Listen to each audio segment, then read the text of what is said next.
Voilà, nous allons commencer. Alors pour les personnes qui n'étaient pas là aux fois précédentes, je commence par une prière en arabe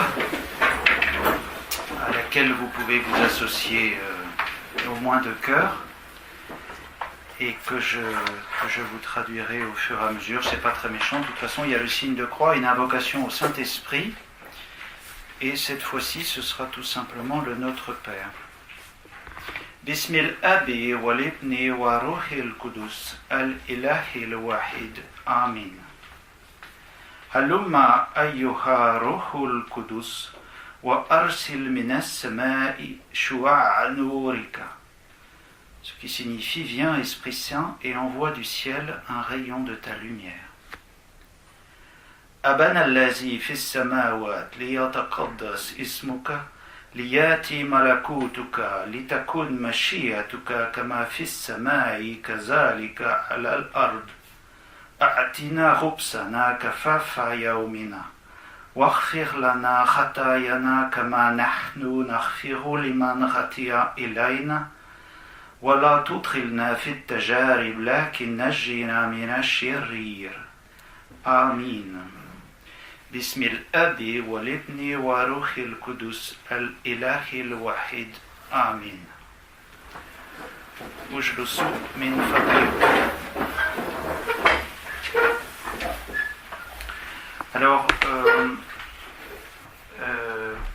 Alors, j'avais évoqué, je ne vais évidemment pas reprendre la toute petite chose, le titre de cette conférence, c'est donc l'islam dans ses textes, et il ne faut surtout pas qu'il y ait de quiproquo là-dessus. Il s'agit de présenter autant que je le peux, modestement, l'islam tel qu'il se voit lui-même. Alors, évidemment, on peut faire ce qu'on veut, il est quand même vu par un prêtre catholique. Donc, il peut m'arriver peut-être de manquer d'objectivité, enfin d'une certaine objectivité, autant que j'en suis capable, ça peut arriver. Mais donc voilà, que ce soit bien clair que je me place ni pour ni contre, enfin c'est en tout cas ma volonté, j'y arrive pas toujours, mais j'essaie de me placer ni pour ni contre, simplement pour essayer de vous donner des pistes. Ces conférences ne sont pas des cours, c'est évident, mais en une heure, je préfère le dire.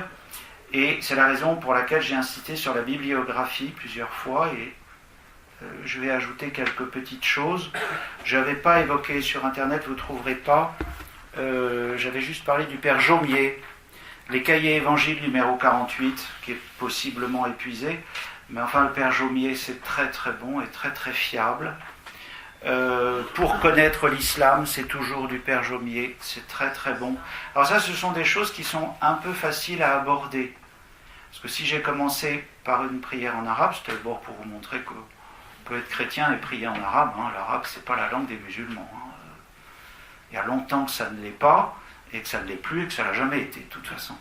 Mais bien qu'ils le revendiquent. Mais donc les maronites, ils prient en arabe aussi, ils sont catholiques. Donc ça c'est important. J'ai évoqué la dernière fois un ouvrage dont je vais reparler, Le Coran est-il authentique de Manzer Sfar, que vous trouvez au format numérique sur Internet gratuitement. Donc. Et puis je parlerai tout à l'heure de la thèse de Jean-Jacques Walter, Le Coran révélé par la théorie des codes. Bon, il faut être un peu matheux, donc moi je n'ai pas tout suivi, mais le gros intérêt de ces thèses, j'attire votre attention là-dessus, c'est que quand on fait une thèse de doctorat, on pointe vers un endroit, mais on est obligé d'aborder un certain nombre de petits sujets qu'on ne peut pas développer. Ce qui fait que dans ces ouvrages, vous avez souvent 4-5 pages qui résument merveilleusement certains points qui ne sont pas le centre de la thèse, mais qui vous permettent, vous, de comprendre des choses que vous n'auriez pas imaginé trouver là-dedans. Donc c'est quand même intéressant. Entrer dans la vérité des textes islamiques et respecter cette vérité n'est pas une mince affaire. Il faut être bien informé. Et très souvent, si vous ne connaissez pas l'arabe, on peut vous faire avaler tout ce qu'on veut. Alors, il y a connaître et connaître. Savoir se servir d'un dictionnaire, c'est énorme. ce soit en hébreu, en syriaque, dans toutes les langues, c'est énorme. Même si vous ne savez pas baragouiner 3 mots, ça n'a pas d'importance, vous savez retrouver une racine. Alors, dans les conférences précédentes, il a pu m'arriver, et ça va peut-être encore arriver aujourd'hui, de faire des erreurs, ou même d'être choquant, voire provoquant. C'est pas prémédité, mais ça peut m'arriver.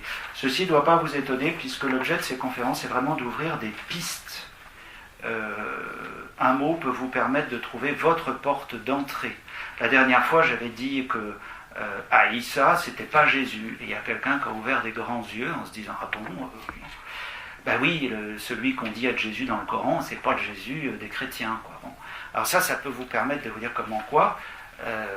Cherchez, ça peut être une porte d'entrée pour vous de vous renseigner là-dessus, par exemple, parce que c'est quelque chose que j'aborderai pas forcément. Vous trouverez aussi sur l'oracle numérique, j'ai donc cité Internet, beaucoup de choses. Il y a des bonnes et des mauvaises, c'est comme la langue d'Ésope, ça ne parle peut-être pas à tout le monde la langue d'Ésope. Ésope était un esclave de Xanthos, Xanthus quand on le met en latin. Et alors son maître lui demanda un jour, il avait des invités, et il lui demanda un jour de préparer un bon repas. Alors il est allé au marché, il a préparé son repas, et en entrée ils ont eu de la langue, en plat de résistance ils ont eu de la langue, en dessert ils ont eu de la langue. Et alors Xanthos appelle son esclave et lui dit « Mais enfin c'est quand même un peu, je t'ai demandé de faire quelque chose de bon. » Et donc Xanthos lui répond « Qu'y a-t-il de meilleur que la langue ? C'est le lien de la vie civile, la clé des sciences, l'organe de la vérité et de la raison. » Alors pour coincer son esclave, Xanthos le lendemain lui dit « Aujourd'hui tu me sers ce qu'il y a de pire. » Il va au marché, il fait ses courses et il leur sert de la langue en entrée, de la langue au milieu, de la langue en dessert. Et donc le maître s'adresse à l'esclave et lui demande ce qu'il a fait. Et il répond « Mais la langue est la pire des choses, c'est la mère de tous les débats, la nourrice de tous les procès, la source de toutes les divisions et de toutes les guerres. » Alors je crois que ça résume assez bien Internet. C'est que vous pouvez trouver des choses très très bien et des choses complètement à côté. Bon, priez votre ange gardien et la Sainte Vierge aussi, c'est assez puissant contre les hérésies. Pour cette dernière conférence, je vais évoquer plus précisément la Sira, les hadiths et le Coran. La dernière fois, vous m'avez posé, monsieur, une question sur le verset du sabre et je vous ai dit une ânerie. C'est pas vous ? Bon, alors j'ai dit une bêtise. Je le reprendrai tout à l'heure. Ce qui m'a fait, après coup, je me suis dit c'est drôle parce que j'ai dit un truc qui me paraît bizarre. En général, quand il y a écrit quand un verset porte un nom, ce nom se retrouve dans le verset cité.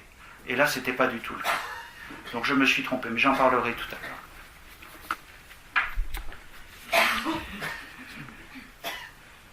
Sinon, donc j'ai évoqué les livres qui tournent. Il y a un Coran et puis la Sira, c'est du reste, sauf erreur, ce par quoi je commence tout de suite.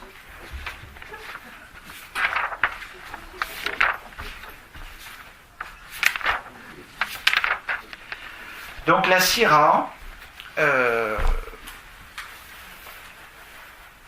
c'est donc la biographie du prophète.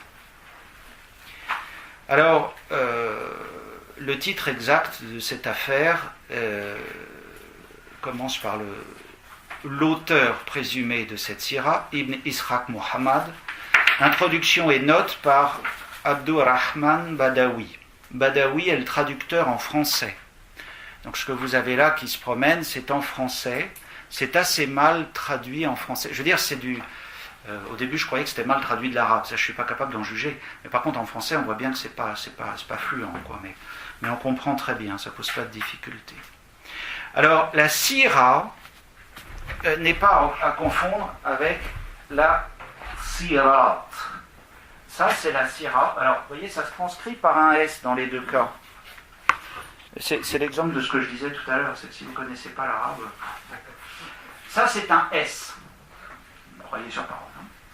Ça, c'est un sad. C'est le S emphatique. S'il y a des gens qui ont fait de l'hébreu, ça doit un peu leur parler.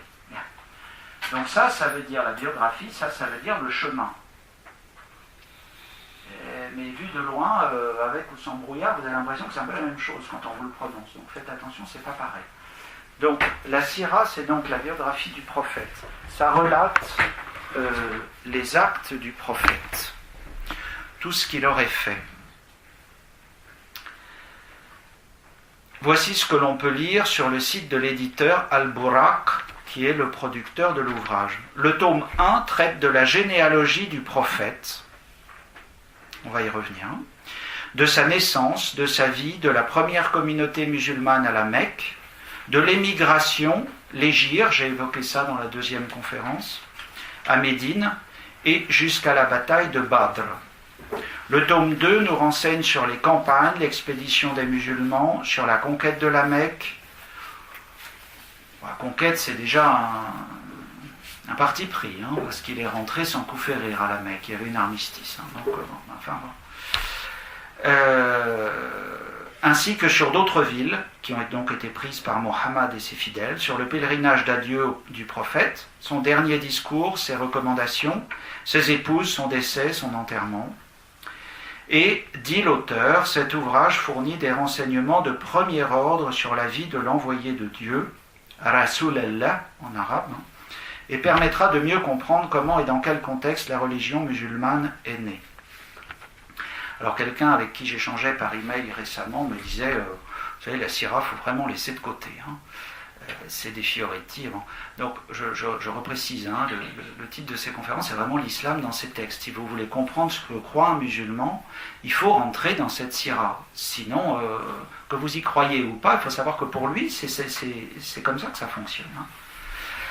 Donc c'est une biographie canonique du prophète, rédigée et fixée environ un siècle et demi après la mort de Mohammed, donc il est mort en 632, c'est-à-dire cela a modifié une certaine réalité du Coran. Parce que dans le Coran, Mohammed, il est seulement un homme. Bachar. J'ai fait aussi une erreur là-dessus, je vous ai parlé de... Je me suis trompé de mot. El-Assad, c'est pas Bachar, c'est Bachar. Ça veut dire celui qui annonce la bonne nouvelle, il me semble. Bon, c'est à vérifier. Donc, celui qui apporte la bonne nouvelle. Non, mais c'est ça, je l'ai écrit. Donc, Bachar, en l'espèce, là, c'est un homme comme les autres. Et dans le Coran, il n'a aucun miracle à son actif. C'est Dieu qui parle, on le verra tout à l'heure. Mais dans la Sira, la piété traditionnelle et générale ont fait qu'il a été accordé au prophète des dispositions apologétiques. Il est le meilleur, il est le plus fort, il est celui qui a raison. En un mot, il est le Rasul Allah, donc le prophète porteur de révélation. Cela s'appuie sur le fait qu'Allah le déclare comme le sceau des prophètes, donc le dernier. Donc cette Sira enjolive et enrichit le Coran, et c'est pour ça que c'est très important, elle a finalement la même valeur que les autres sources de la foi islamique. Alors, je suis obligé de dire un mot sur la validité de la Sira. Là, évidemment, ça ne va pas être vu du point de vue musulman, vous pouvez le deviner. Walter, Jean-Jacques Walter, dans cette thèse de doctorat, d'octobre 2014, qui, je ne crois pas que soit là, quelqu'un me disait qu'il devait la déposer à Bordeaux, mais que l'imam a fait opposition. Donc finalement, il l'a soutenue à Toulouse. Et donc, c'est aux éditions de Paris, la collection Studia Arabica, sous la direction de Madame Marie-Thérèse Urvois, mon professeur d'islamologie, au numéro 22. Donc lui, je vais la reciter, c'est pour ça que je m'arrête un peu, je vais en parler beaucoup de lui.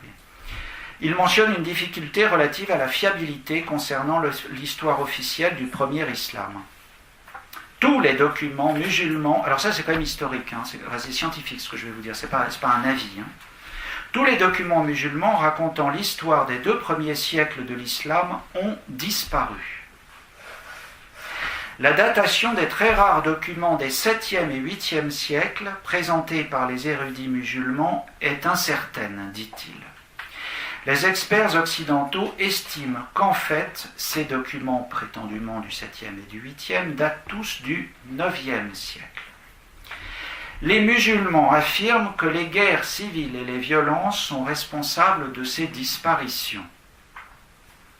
Mais, dans la même région, à la même époque, les documents en latin, grec, hébreu, syriaque, arménien, géorgien et copte n'ont, eux, pas disparu. Ces circonstances induisent l'hypothèse que l'histoire du premier islam, telle que la racontent les érudits musulmans, pourrait être, lui il a mis est, une fabrication progressive, mise au point sur 200 ans, sous le contrôle politique des califes, et pour un usage politique. C'est à la page 47 de cet ouvrage. Donc, l'ouvrage s'ouvre sur la généalogie de Mohammed, remontée jusqu'à Adam. Tant qu'à faire, la pure et noble généalogie de Mohammed en remontant jusqu'à Adam. C'est au début de l'ouvrage. Et donc, passant par Abraham. Le Coran évoque cette origine à la sourate 37, versets 99 à 113. Alors, sur cette... ce que je vais dire est assez grave. Vous savez, grave, ça vient de gravis en latin, ça veut dire lourd, ça ne veut pas dire dramatique. Mais ce que je veux dire est quand même important, parce que peut-être des gens parmi vous qui ne seront franchement pas d'accord. Je vous préviens tout de suite. Il y a eu une étude que j'ai déjà évoquée qui a été faite par le père René Dagorn au sujet de cette filiation abrahamique de Mohammed. Voici la conclusion. L'auteur conclut de façon formelle à l'inexistence absolue et radicale dans la tradition arabe pré-islamique des personnages d'Ismaël, donc, et bien entendu, dans la tradition arabe pré-islamique, donc avant le VIe siècle. Des personnages d'Ismaël, d'Agar, sa mère. Agar, c'est l'esclave d'Abraham, que Sarah a mise dans les bras d'Abraham. Et même d'Abraham. Le corollaire inéluctable de ce fait, qui ressort avec clarté de l'examen de l'onomastique, l'onomastique c'est l'étude des noms propres, et de la tradition tout entière, et que l'on avait conservé en Arabie avant l'islam, sauf sans doute dans les communautés juives et chrétiennes de la péninsule, et l'un ou l'autre groupe marginal qui avait adopté complètement ou partiellement les idées et les traditions de ces mouvements monothéistes, on n'avait gardé aucune souvenance du patriarche biblique et de son fils exilé, qui puisse servir de base à une théorie selon laquelle les Arabes auraient conservé le souvenir historique d'un rattachement charnel et même spirituel à Abraham à travers sa descendance ismaélienne. Encore moins peut-on partir d'une telle base, qui de fait n'existe absolument pas, dit le père Dagorn, pour des déductions pseudo-théologiques ou mystiques concernant les débuts de l'islam. C'est indubitablement au prophète en personne qu'il faut laisser l'honneur d'avoir perçu le lien qu'il y avait entre ses propres conceptions monothéistes et l'idéal religieux qu'il entendait substituer au paganisme ancestral de ses compatriotes mécois, ça c'est tout à fait vrai, et la foi du grand patriarche biblique. Donc voilà, vous voyez, ça c'est issu donc de la geste d'Ismaël, Hautes études orientales, numéro 16, librairie Droz, 1981. C'est dans la biographie que j'ai mise à disposition sur le site de l'abbaye. Afin de donner une petite idée du style de l'ouvrage qui circule, voici un extrait de ce qu'écrit l'un des traditionnistes. C'est ceux qui... S'il n'y a pas de faute, traditionnistes, c'est ceux qui rapportent la tradition. De cette Isnad, Isnad c'est la chaîne, au début de l'ouvrage. Moi, si Dieu le veut, je commence ce livre par mentionner Ismaël ben Ibrahim et ceux de sa postérité l'un après l'autre, et de qui descend directement l'envoyé d'Allah, Mohammed, et les récits qui le concernent. Je ne mentionnerai pas les autres descendants de Ismaïl, par souci d'abréviation, il y a quand même 2 tomes, et pour me limiter au récit de la vie de l'envoyé de Dieu. Je laisserai donc de côté un peu de ce que Ibn Ishaq, l'auteur présumé de la Sira en arabe, a rapporté dans ce livre, à savoir ce qui ne se rapporte pas à l'envoyé de Dieu, ce que ne mentionne pas le Coran, ce qui n'entre pas dans le cadre de ce livre, ni ne le commente, ni en témoigne, et cela en vue de la concision. Voilà ce que je peux vous dire sur la Sira, donc c'est assez bref. Lisez-la. Alors vous trouverez des versions aussi sur Internet traduites en français. ne savez pas quelle fiabilité ça a. Bon, c'est quand même assez proche de l'apocryphe, des choses apocryphes ou des écrits intertestamentaires, si vous en avez déjà lu. C'est un petit peu le mode Fioretti, un peu. Quoi. Donc, deuxième point que j'aborde, le hadith. Le hadith, ça s'écrit en français H-A-D-I-T-H. Alors, le hadith, ça vient d'un verbe donc, qui signifie apparaître, surgir, naître tout récemment, et donc ça a donné le mot histoire, conte, relation, narration d'un fait.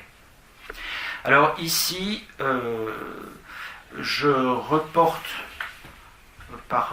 j'ai pas tout pris, de loin s'en faut, hein, j'ai rajouté quelques petites choses, mais ça sort tout simplement du dictionnaire du Coran à l'article hadith, ce que je vais vous lire.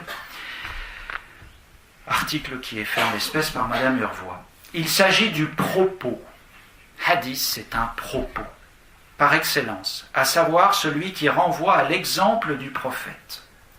C'est une parole exemplaire, mais relevant du prophète lui-même. Alors je vous donne deux hadiths qui sont tout à fait remarquables. Hein. Vous allez voir, ils sont au début de l'ouvrage de Monzer Sfar, du reste, c'est là que je les ai trouvés. Dis la vérité même à tes dépens, parle de la vérité dès que tu l'apprends. Mais il n'y a rien, c'est tout à fait... Alors, je viens de dire que c'était des paroles exemplaires. Je voudrais vous citer deux passages dans le Coran, parce que j'avais évoqué cette question de l'exemplarité du prophète. Dans les deux premières conférences, j'ai essayé donc de reproduire l'historicité, la Mecque, Médine, retour à la Mecque, avec les guerres, avec les massacres, avec diverses choses, et j'ai évoqué que c'était extrêmement important, puisque tout ce qu'a fait le prophète est exemplaire. Hein? J'avais évoqué les destructions de Daesh. Ouais, bah oui. Le prophète a fait pareil, je ne sais pas pourquoi je ne le ferais pas. Voilà. Alors, vous nuancez ça, il y a des musulmans qui sont révoltés par Daesh, mais il n'y a toujours aucun État islamique qui ait condamné Daesh. Alors, c'est pour ça qu'il faut bien distinguer islam et musulman. Hein. C'est très très délicat. Hein.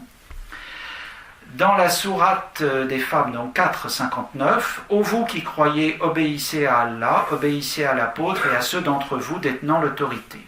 Si vous vous disputez au sujet de quelque chose, renvoyez ça devant Allah et l'apôtre. » Alors l'apôtre, c'est traduction de Blacher, c'est Mohammed, évidemment. Hein. Si vous vous trouvez croire en Allah et au dernier jour, c'est préférable et meilleur comme interprétation. La sourate du rassemblement, donc 59, verset 7, j'ai mis petit f parce que ce verset est assez long. Ce que l'apôtre Mohammed vous a donné, prenez-le, ce qu'il vous a interdit, interdisez-le vous.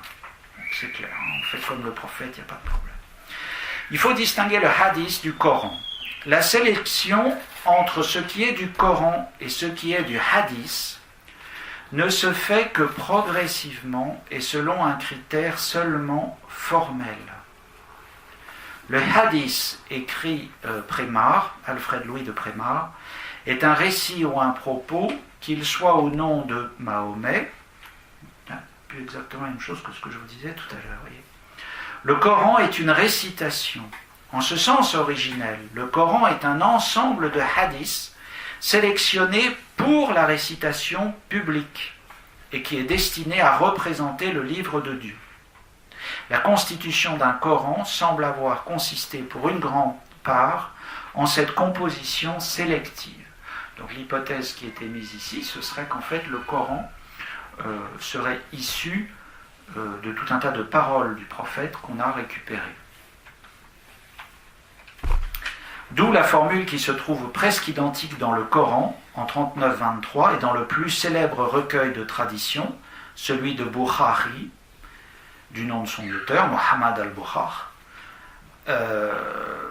Le livre de Dieu est le plus beau hadith.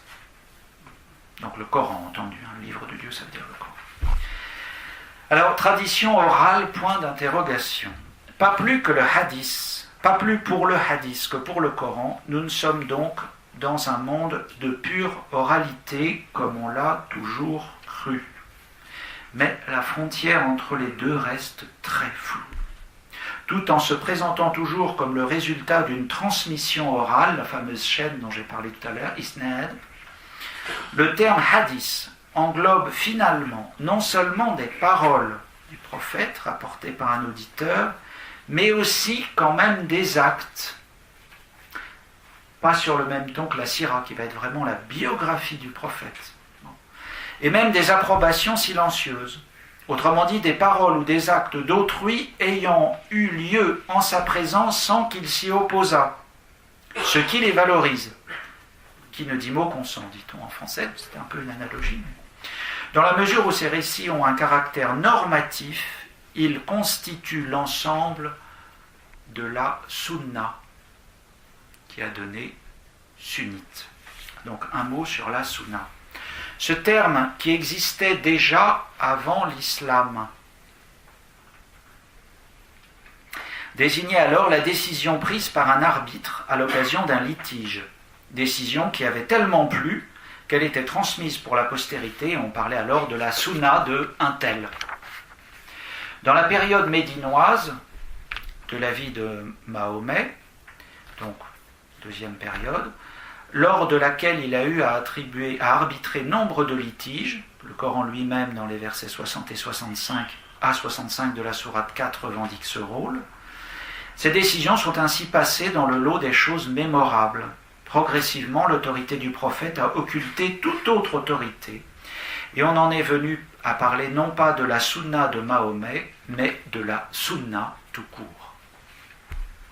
La volonté de trouver à tout coup une référence exemplaire pour les problèmes de la société musulmane a conduit à une prolifération considérable de hadiths, imputables parfois à l'esprit intéressé. On avait vu que dans la vie de Mahomet, cette question pouvait sérieusement se poser. Ce qui est dénoncé dans des textes anciens, mais sans doute le plus souvent au réflexe piétiste. On trouve un peu cette idée dans le Talmud, pour ceux qui connaissent. L'idée, c'est que, puisque je pense que c'est ainsi qu'aurait dû parler ou agir le prophète, c'est ainsi qu'il a effectivement parlé ou agi. D'où la formation à partir du 3e, 9e siècle. Petite parenthèse, quand vous avez deux dates comme ça, la 3e, c'est selon le calendrier musulman, à partir de l'Hégire, et l'autre, c'est le calendrier après la naissance du Christ. Les recueils de hadiths. Donc il y en a, je vais en citer probablement un seul, mais le plus célèbre, c'est le Bukhari. Al-Bukhari. Donc B-U-K-H-A-R-I. Le K-H en arabe se prononce comme en hébreu le chet. C'est à peu près la même chose. Serait ainsi passé de près de 200 000 traditions recueillies à seulement 2762, c'est-à-dire qu'on a considéré que toutes les autres étaient douteuses, dont beaucoup sont répétés dans divers chapitres. 6 de ces recueils, appelés les authentiques, ont été progressivement considérés comme canoniques. Mais d'autres, beaucoup plus étendus pour certains, sont également précisés. Puisqu'il était nécessaire de compléter les prescriptions du Coran et qu'on pouvait disposer d'un corpus saint, le hadith, c'est très important, a été élevé au rang de seconde source du droit. Vous voyez pourquoi, quand je disais tout à l'heure, cette dame avec qui j'échange, et qui me dit, oui, mais bon, la sira, etc., tout ça. Oui, je suis d'accord. Mais il faut savoir que pour eux, ça a une valeur. Donc, si on veut comprendre comment ils fonctionnent, il faut connaître ce sur quoi ils s'appuient, qu'on soit d'accord ou pas. Donc, le plus célèbre recueil, Al-Bukhari, est ainsi bâti pour la plus grande partie sur les articulations des traités de droit canon. Le plan reste a priori, le compilateur n'ayant pas trouvé de texte sûr à y mettre. Alors, des fois, il n'y a rien, des fois, il y a des choses. Bon. Mais cela se posait certaines exigences. D'une part, le hadith devait être authentifié par des transmetteurs dignes de foi. Toujours la question du isnad, la chaîne de transmission. Et de l'autre, il devait être lui-même fiable, c'est-à-dire ne pas contredire un texte coranique ou même un autre hadith accepté ailleurs. Donc, dans les premiers temps, on ne se souciait pas beaucoup de la chaîne des transmetteurs. Elle était parfois absente, voire fragmentaire. Mais Al-Shafi, 204 ou 820, c'est lui qui pose l'exigence d'une chaîne complète. Ainsi, une tradition est-elle composée d'une chaîne de transmetteurs. C'est extrêmement important. Sanada, qui signifie s'appuyer sur quelque chose, tenir à autre chose, et finalement, le mot masn, qui veut dire le texte, qui finit par dire le texte. Toute personne ayant reçu du prophète est compagnon du prophète et bénéficie de ce fait d'un respect. Donc ça authentifie. À partir du moment où vous étiez compagnon du prophète, ce que vous dites est validé. La citation de son nom doit faire l'objet d'une formule eulogique et l'invoquer à tort est passible de la peine de mort. Et donc, il est l'objet d'une confiance absolue. Si bien que dans les débuts, il y a eu un conflit entre deux classements, par chaîne, autorité à l'origine de chaque transmission, et par sujet, méthode qui finalement triomphera, mais progressivement. Donc il y a également des traditions à portée théologique, certaines émanant visiblement de milieux théologiques spécifiques, qui peuvent compléter la formulation coranique, telle celle qui, définissant les objets de foi, ajoute la prédestination à ceux mentionnés dans le verset 136 de la sourate 4e. La prédestination n'est pas indiquée dans cette sourate, alors qu'elle fait partie des objets de foi, donc des 6 piliers du dogme, à distinguer des 5 piliers du culte. Voilà ce que je peux vous dire pour les hadiths. Je viens maintenant à la partie qui vous intéressera peut-être le plus. Voilà, une demi-heure, on doit pouvoir y arriver, qui est donc le Coran. Alors, je l'avais déjà dit lors de la première conférence que j'avais faite, mais je le répète, il n'est pas connu de la même manière par tous les musulmans. Par exemple, Régis Blacher connaissait le Coran autrement mieux que le musulman moyen. Je suis en train de penser que j'ai oublié de dire, en faisant mon introduction, voilà, je vous ai dit, ou j'ai dit à une personne, mais pas à tout le monde, qu'il y avait donc Régis Blacher, qui était le Coran de Régis Blacher, qui est quelque chose à connaître. C'est une traduction qui est valide, qui est un support reconnu dans les universités.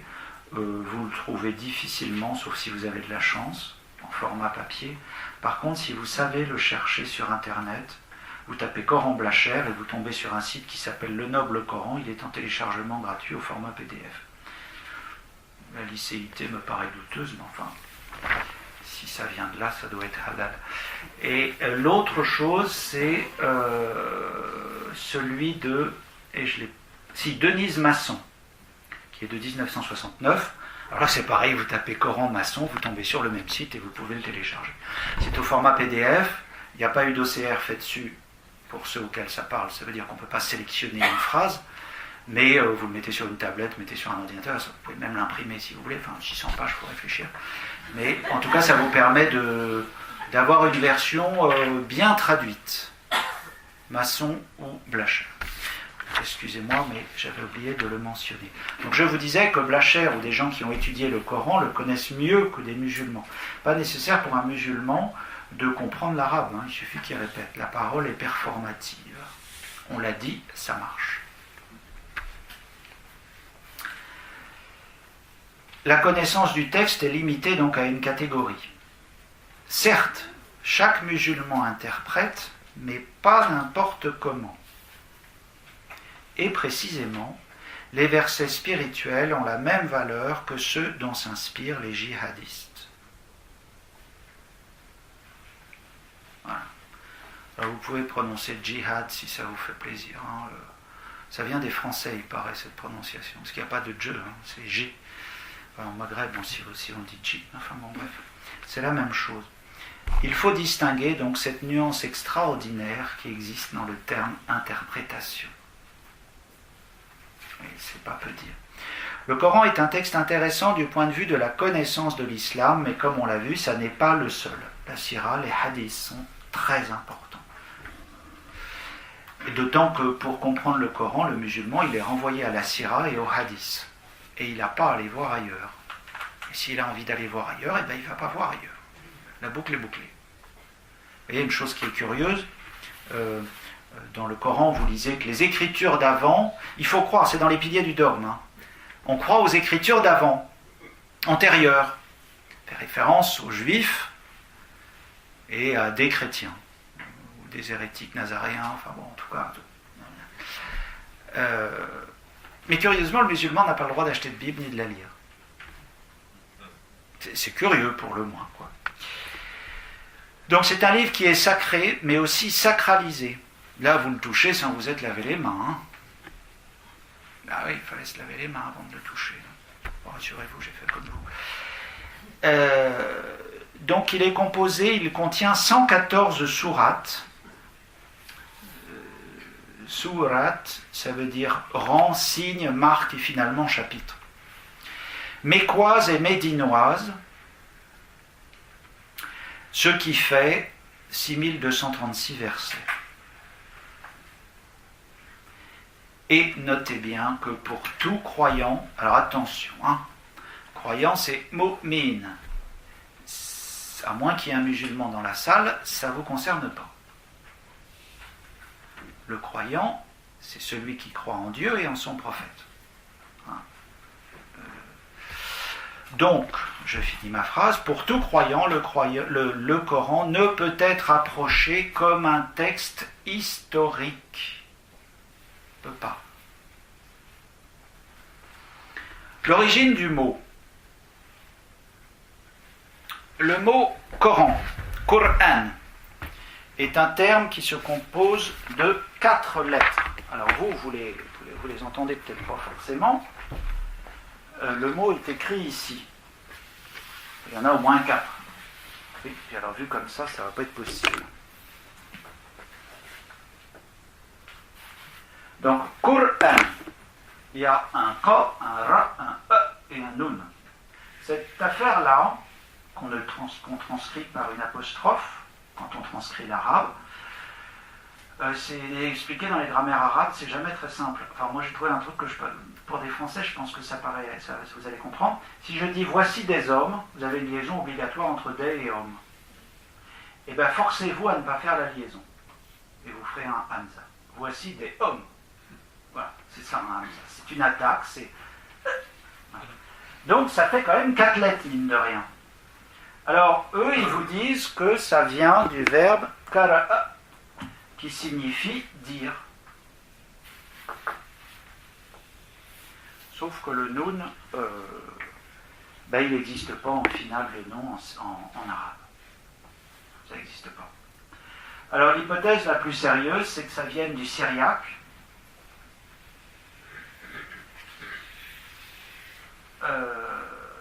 Parce qu'en syriaque, donc on a le même verbe.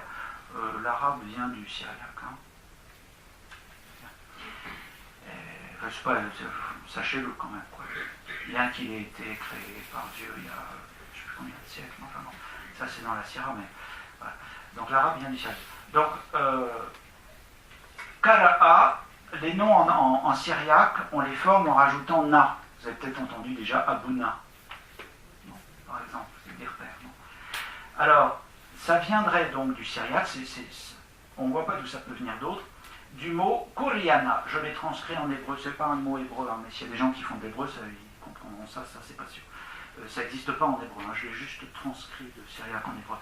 Donc ça signifie proclamation en syriaque. Et il est vraisemblable que le mot Qur'an vienne tout simplement du syriaque. C'est un mot emprunté. Il y en a beaucoup des mots empruntés dans le Coran. Je vais y revenir. Donc la 4e lettre, on ne sait pas quoi en faire, à part l'attribuer au syriaque, ce que je viens de vous dire. Plus largement, les explications de Walter dans la la thèse de doctorat que j'ai évoquée sont elles aussi très intéressantes car elles utilisent cette origine araméenne du titre de ce livre pour aller plus loin. Excusez-moi, araméen, syriaque, c'est pareil. Hein. J'ai fait la distinction. L'araméen, ça n'est plus parlé aujourd'hui. L'araméen de Jésus, palestinien, n'est plus parlé. Le syriaque, on va dire, c'est l'araméen chrétien, si vous voulez. C'est la même chose, hein, c'est juste un alphabet qui change. Bon, il y a deux, il y a le syriaque oriental, le syriaque occidental. Ils ont fait un schisme au 5e siècle, donc il y a deux alphabets différents, mais alors c'est pareil, l'hébreu descend aussi de l'araméen et pas à l'inverse. Hein. L'araméen est très originel. Les gens souvent pensent qu'ils sont cousins germains, en fait, c'est plus compliqué que ça. Bien, donc ils pensent qu'on peut aller beaucoup plus loin. Et alors en effet, vous pouvez trouver, c'est en anglais, mais c'est intéressant pour ceux qui auraient envie d'aller voir là-dedans, les recherches d'Alphonse Mingana, parues dans Bulletin of the John Raylan Library, sous le titre Syriac Influences of the Style of the Quran. Mingana, je trouve sur Internet, je vais savoir un peu chercher, mais on s'en sort. Pour qui le Coran est le premier livre écrit en arabe, ça concerne lui, hein, c'est ce qu'il dit. Hein, affirme néanmoins que le syriaque a influencé 70% des mots nouveaux arabes. Parce qu'il y a beaucoup de mots nouveaux dans le Coran qui n'existaient pas. 70% que l'on trouve dans le Coran. Noms propres, termes religieux, noms communs, orthographe, et même construction des phrases. J'ai lu, je ne l'ai pas noté là, qu'il y a 20% du Coran qui est à peu près incompréhensible. Et d'après certains chercheurs, si on transcrit en arabe les mots en syriaque, eh ben on comprend. Alors ça ouvre l'hypothèse d'une version araméenne antérieure du Coran. Me faire assassiner, moi. Alors voilà quoi. Donc c'est une hypothèse. Donc voilà. Mais c'est intéressant parce que vous voyez, il faut essayer de chercher, de comprendre d'où ça vient. Là c'est pas critique méchante, hein, simplement d'où ça vient, pour comment se fait-il que ce soit incompréhensible. Donc voilà. Bon, il y a un autre article aussi d'Arthur Jeffrey, The Foreign Vocabulary of the Quran. Là c'est pareil, mais alors il y en a plus qu'un évêque ne peut en bénir. Il y a 500 pages, je crois. Enfin, mais encore c'est pareil, si ça vous intéresse. Alors, le mot important, un mot sur un mot important. Oui, un mot sur un mot important. Ikra. Donc, ikra, c'est le verbe toujours kara'a, mais ça veut dire dit. Le texte coranique emploie pour désigner la révélation elle-même dans le Coran un verbe signifiant réciter, transmettre à l'impératif. D'où l'ordre de Dieu qui vient souvent en tête des sourates. Ikra. Lis. Ça veut dire pas dire, mais lire, excusez-moi, je me trompe à chaque fois.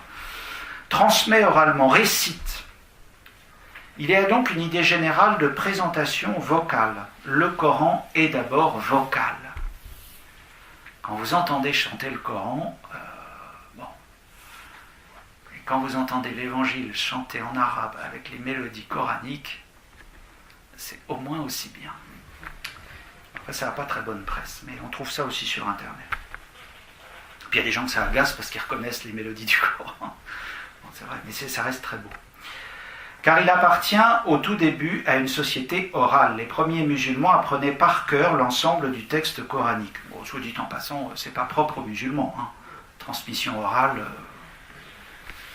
mais on n'écrivait pas. Ce phénomène d'oralité joue un rôle important pour manifester le caractère sacré. C'est du reste ce caractère de transmission qui permet à Monzer Sfar, que j'ai cité dans sa thèse « Le Coran est-il authentique ?», d'affirmer sans hésitation que le Coran n'est pas authentique. Et puisqu'il est proclamé, c'est au moins une copie. Mathématique. Hein. La question des descentes, des révélations, les fameuses tanzil, nazala qui veut dire descendre en arabe. Cette révélation est verticale. Les sourates sont dites être descendues en dictée palpable, paraphraser un ministre, on pourrait parler de concrétude, en dictée palpable sur Muhammad, qui n'en est que le porte-voix. Alors ça, vous pouvez vraiment, si la formule vous intéresse, c'est dictée palpable. Hein. J'ai dit une autre fois que, c'est une analogie, je ne l'ai pas lu ailleurs, que le Coran pouvait peut-être être comparé par nous comme une infoliation, in folio, descente en livre. Nous, c'est l'incarnation, eux, c'est... Bon, l'idée est peut-être... Auprès de Dieu se tient le livre mère, al-Kitab. Ça veut dire la mère, Kitab, c'est le livre. Et c'est Dieu seul qui en donne la révélation à son prophète, Mohammed, comme l'indique une sourate. Par l'écriture, sourate 43, versets 2 à 4, par l'écriture explicite, nous avons fait une prédication en arabe. Peut-être raisonnerez-vous. En vérité, cette écriture, dont l'archétype est auprès de nous, est certes sublime et sage. Ça, c'est dans le Coran. Et Allah a envoyé l'ange Jibril le lui lire et réciter. Alors vous remarquerez qu'à chaque fois j'emploie le terme arabe. Si ça vous fait plaisir de traduire Gabriel, vous faites comme vous pensez. Jibril, Gabriel, encore phonétiquement ça marche. Hein. Mais à Issa, à Jésus, ça marche pas du tout. Ah oui, alors je vous signale, vous pouvez lire Issa. Hein. La première lettre c'est un A. Bon, ça n'existe pas, c'est une gutturale, donc les gens ne la disent pas toujours, mais des fois vous pouvez entendre Aïssa. Bon. Dire que c'est Jésus, c'est quand même... En tout cas, c'est pas le mien. Ce n'est que tardivement que le Coran sera mis par écrit et classé sans logique thématique. Walter parle de 200 ans. L'auteur précise que 2 thèses islamiques affirment qu'Allah a écrit lui-même le Coran avant la fondation du monde et qu'il l'a écrit en arabe parce que Allah parle arabe avec les anges depuis avant la fondation du monde. L'univers ayant été créé il y a 14 milliards d'années et la langue arabe, ça c'est une erreur que j'avais faite la dernière fois, la langue arabe s'est formée il y a 15 siècles. Erreur par rapport à ma source. Hein. Voilà. Et ça, vous le lirez aussi dans le Coran révélé par la théorie des codes. Donc, il indique encore que la thèse du Coran créé apparaît vers 750, elle s'impose vers 800, du fait de l'autorité du calife dont vous avez peut-être entendu parler, Al-Ma'moun, qui était un calife qui parlait beaucoup avec les chrétiens. Lui, ça ne lui posait pas de problème, il était très ouvert. Mais bien vite après sa mort, cette thèse a été abandonnée et à partir de 920, tout musulman qui conteste la thèse du Coran incréé est passible de mort. Quelle écriture trouve-t-on dans le Coran? Vous allez voir, ça rejoint un peu ce que j'avais évoqué à propos de la feuille qu'on a trouvée il n'y a pas très longtemps là, à Birmingham. L'alphabet arabe comporte aujourd'hui au moins 28 consonnes distinctes et des semi-voyelles et voyelles brèves. Mais à l'époque des révélations, entre guillemets, il ne comporte que 16 lettres pour signifier 28 consonnes. C'est la question des points diacritiques que j'avais évoqué. Quand on met un point dessus, un sad, si vous mettez un point dessus, ça donne un dod. Mais avant, il fallait que vous connaissiez le mot pour savoir si c'était un sa ou un do. Et il y a beaucoup de lettres, puisque, vous voyez, 16 sur 28. Des points et signes, donc, on a appelé cette écriture avec 16 lettres, le terme est technique, la scriptio defectiva, l'écriture défective en français. Des points et signes appelés diacritiques ont été ajoutés après pour permettre les différenciations. Les premiers de ces points diacritiques sont apparus plus de 60 ans après la mort de Muhammad, donc vers 700, donc au début du 8e siècle. Les voyelles brèves, elles, furent adoptées encore plus tardivement. On nomme scriptio plena l'écriture complétée avec ces signes.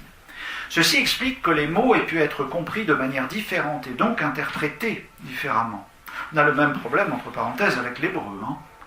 avant que les massorettes se soient décidés à mettre des points sur les lettres hébraïques, il y a plein d'interprétations possibles. Un mot peut dire la même chose, son contraire, selon qu'il est voyalisé d'une manière ou d'une autre.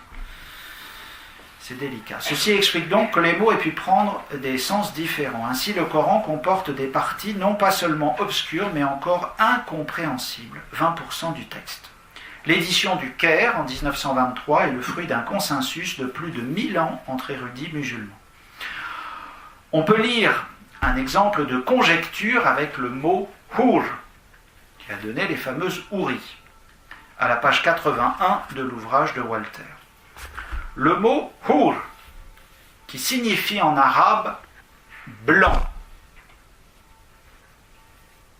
ou, par dérivation, « pur », est supposé signifier « jeune fille » dans le Coran. Car, sur la conjecture que ce serait une abréviation pour « jeune fille blanche quant aux yeux blancs des yeux ». Cette conjecture, qui n'a aucune base dans le Coran, introduit les houris, des jeunes filles perpétuellement vierges, données en récompense dans le paradis aux musulmans méritants. Les autres conjectures sont de la même sorte. Vous voyez, comme... C'est pour ça que quand vous avez une traduction française, elle est déjà interprétée. Hein. C'est ça l'ennui. Les thèmes du Coran. Donc le Coran n'est pas thématique, je vous l'ai dit. Les sourates sont classées de façon décroissante pour des raisons de mémorisation. Les plus longues avant et les plus courtes à la fin. À l'exception d'une, je vais y venir. Mais ce n'est pas chronologique. Y a-t-il une unité dans le Coran ? D'après la thèse de Walter, il y a au moins 30 mains dans le Coran. Bon, en thèse, il y a hypothèse, mais quand même. Lui, il va jusqu'à, je crois qu'il est même à l'idée qu'il puisse y en avoir 50. Détectées à partir de l'écriture. La première sourate, qui est de 7 versets, je vais juste parler de celle-là, est dite liminaire, c'est-à-dire celle qui ouvre, Al-Fatiha. Fataha, c'est comme en hébreu, Adonai Tiftar Safatai, Seigneur ouvre mes lèvres, c'est la même chose. Il sert de prière un peu passe-partout pour le musulman. Alors je note, parce que c'est peut-être des choses que vous verrez, il est arrivé que cette prière ait été comparée au Notre Père et soit utilisée pour des prières en commun entre musulmans et chrétiens. Il convient de noter que le 7e verset de cette sourate condamne les juifs et les chrétiens. Je vais y venir. Donc ça peut quand même difficilement être le Notre Père. Hein. Ça ne l'est pas, mais enfin. En charité, on doit aimer l'autre pour ce qu'il est, et pas pour ce qu'on trouve en lui de commun avec soi. Ça, ce serait à mettre en exergue sous toutes les démarches de dialogue. Hein. À force de vouloir chercher ce qu'on a en commun avec les musulmans, on oublie beaucoup de choses. Donc la voici. Au nom d'Allah, le bienfaiteur miséricordieux. Louange à Allah, Seigneur des mondes, bienfaiteur miséricordieux, souverain du jour du jugement. C'est toi que nous adorons, toi dont nous demandons l'aide. Conduis-nous dans la voie droite, la voie de ceux à qui tu as donné tes bienfaits et qui ne sont ni l'objet de ton courroux, ni les égarés. C'est nous les égarés. Voilà. Alors il y a aussi moi je l'ai lu mais je ne l'ai pas noté là, il y a un parallèle qui a été fait par un frère, je ne sais plus si c'était un moine, entre le psaume 1 du psautier chrétien et c'est très intéressant parce qu'il y a l'idée du chemin qui est le mot là, non pas sira mais sirat. Il y a quelque chose d'assez intéressant. Je ferme ma parenthèse. Donc ces égarés, ce sont ceux que le Coran dit avoir reçu les premières révélations. Ça, c'est un point important qu'il faut que je mentionne, à savoir la Taurat, la Torah, et l'Injil au singulier.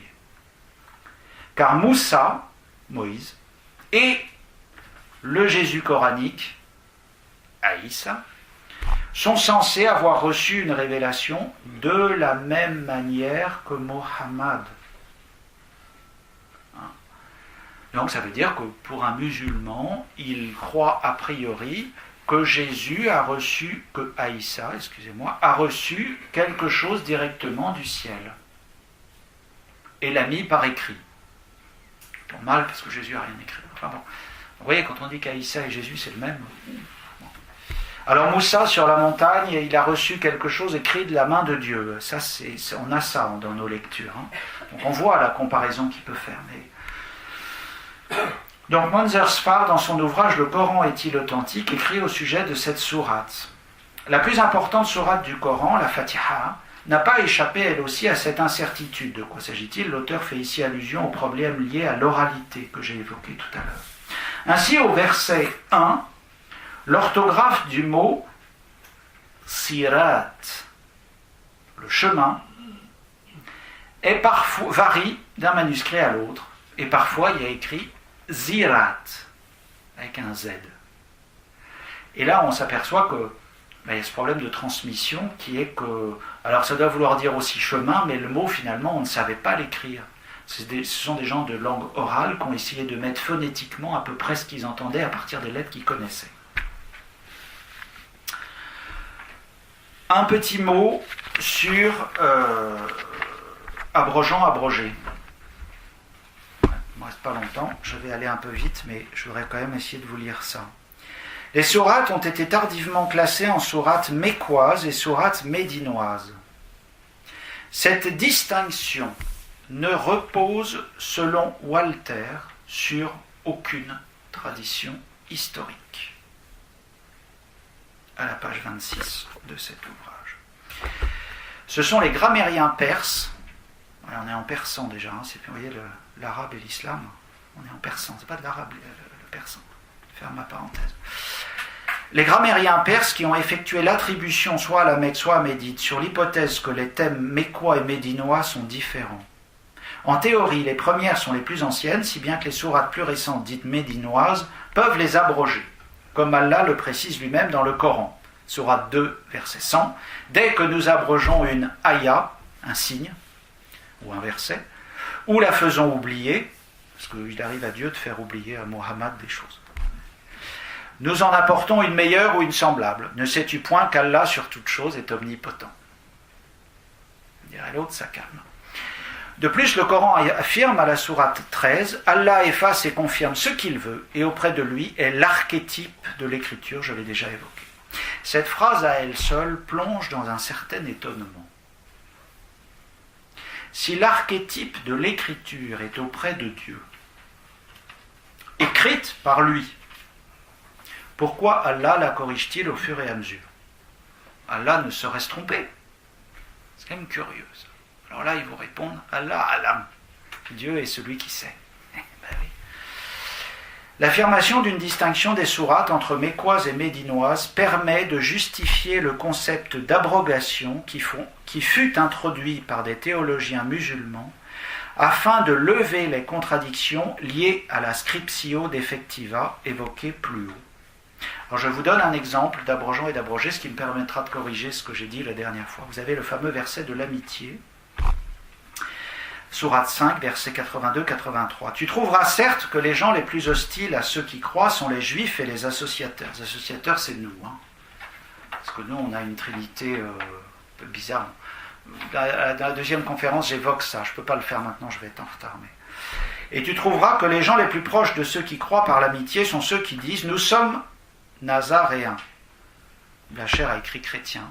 Masson n'a pas écrit chrétien, elle a bien écrit nazaréen. C'est que parmi ceux-ci se trouvent des prêtres et des moines, et que ces gens ne s'enflent point d'orgueil. C'est le Coran qui le dit. Hein. Quand ils entendent ce qu'on a fait descendre vers l'apôtre c'est Mohammed, tu les vois répandre les larmes de leurs yeux, à cause de ce qu'ils savent de vérité. Et ils s'écrient, « Seigneur, nous croyons, inscris-nous donc avec les témoins. » Donc ces gens qui sont leurs amis sont les gens qui se sont convertis à l'islam. Oui. C'est pas les chrétiens. Ceux qui se sont convertis. Et voici maintenant le verset du sabre, qui est le verset abrogeant de ce verset de l'amitié. Quand on vous dit oui, mais il y a le verset de l'amitié entre nous musulmans et vous chrétiens. Bon, d'abord quel chrétien ? Il faut leur dire le verset du sabre, vous l'avez mis où ? verset du Sabre, sourate 9, verset 5.